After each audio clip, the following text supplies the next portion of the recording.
Hi friends, welcome to HMN zone YouTube channel. So AP ఐసెట్కి సంబంధించి second ఫేజ్కి సంబంధించి important dates అయితే చెప్తాను అనమాట. సో ఎవరైతే ఫస్ట్ ఫేజ్లో డిస్క్వాలిఫై అయ్యారో, లేదంటే ఫస్ట్ ఫేజ్లో మంచి కాలేజ్ రాలేదు, సెకండ్ ఫేజ్ కోసం ఎదురు చూస్తున్నారో వాళ్ళ కోసం అయితే ఏపీ ఐసెట్లో సెకండ్ ఫేజ్ అయితే స్టార్ట్ అయింది. సో ఈ రోజు నుంచి అంటే సెప్టెంబర్ 4 నుంచి సెప్టెంబర్ 7 వరకు రిజిస్ట్రేషన్లు అయితే చేసుకోవాలి. తర్వాత 5 నుంచి 8 సెప్టెంబర్ 5th నుంచి సెప్టెంబర్ 8 వరకు అయితే డాక్యుమెంట్ వెరిఫికేషన్ అయితే ఉంటుంది. అలానే సెప్టెంబర్ 9th నుంచి సెప్టెంబర్ 14th వరకు వెబ్ ఆప్షన్లు ఇచ్చుకోవచ్చు. అలానే సెప్టెంబర్ 15th ఎడిటింగ్ వెబ్ ఆప్షన్లు ఎడిటింగ్ అయితే ఆప్షన్ ఉందన్నమాట. తర్వాత సెప్టెంబర్ 17th సీట్లు కేటాయింపు అయితే ఉంటుంది. సో సెప్టెంబర్ 17th మీకు ఏ కాలేజీలో సీట్ వచ్చింది అనేది అయితే తెలుస్తుంది.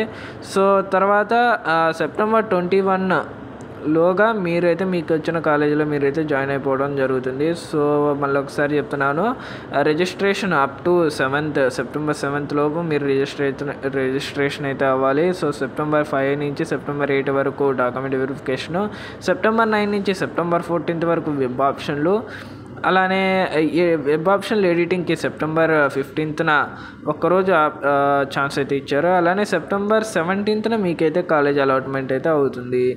మీరు సెప్టెంబర్ 21 లోపు మీరు కాలేజీలో ఫీ పే చేసి మీరైతే అడ్మిషన్ పొందాల్సి ఉంటుందన్నమాట. సో ఆంధ్రప్రదేశ్ ఐసెట్కి సంబంధించి, అటు తెలంగాణ ఐసెట్కి సంబంధించి ఫస్ట్ ఫేజ్కి సంబంధించి కౌన్సిలింగ్ అయితే నడుస్తూ ఉంది.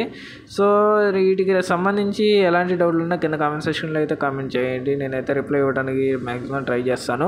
సో హెచ్ఎంఎన్ జోన్ యూట్యూబ్ ఛానల్ ఎవరైనా సబ్స్క్రైబ్ చేసుకోకపోతే సబ్స్క్రైబ్ అయితే చేసుకోండి.